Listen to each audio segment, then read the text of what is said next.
Yo tout le monde, on tourne pour une nouvelle vidéo. Donc il s'agit de la présentation du deck BTLO Séraphine, on va dire, je pense, parce qu'il n'a pas trop de noms. On va commencer par le main deck, je ne commence jamais par l'extra. Alors du coup, on a le Zeroth Migrateur qui est la nouvelle carte qui permet, lorsqu'on a un Xyz haut sur le terrain, d'invoquer SP.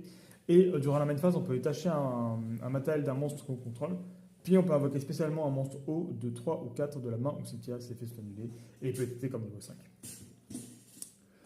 Ensuite, 3 Aile Aurore, qui, lorsqu'elle est tout au combat et envoyée au cimetière, on peut l'invoquer SP en position d'attaque. C'est pas technique, mais c'est un bête et les hauts. Ensuite, le Garde Pingouin, qui permet, lorsqu'on reçoit des dommages d'effet, de l'invoquer SP et de regagner les mêmes dégâts, les mêmes points de vie.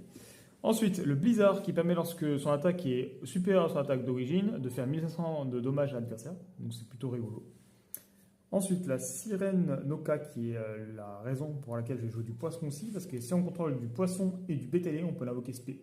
Et lorsqu'on le fait, on peut déclarer entre un niveau entre 3 et 5, le niveau de tous les monstres qu'on contrôle devient le niveau déclaré, ce qui est plutôt rigolo.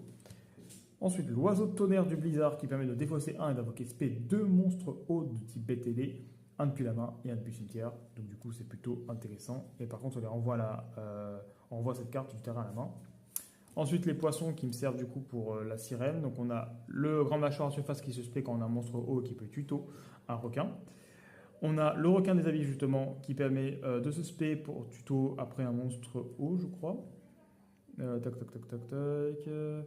Ajouter un monstre poisson depuis le deck à la main. Et lui qui permet de se spé, par contre, on peut plus spé de la main après.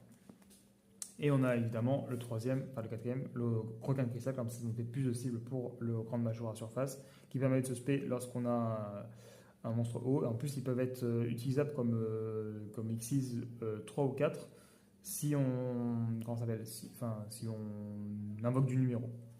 Ensuite, septième ascension et la septième, du coup, qui permet du coup de tuto. Et si on l'a en main, du coup, on la banne du cimetière si ça contre un monstre extra pour pouvoir l'activer. Ce qui est plutôt intéressant si on la pioche en main de départ ou si on la pioche par un effet de carte.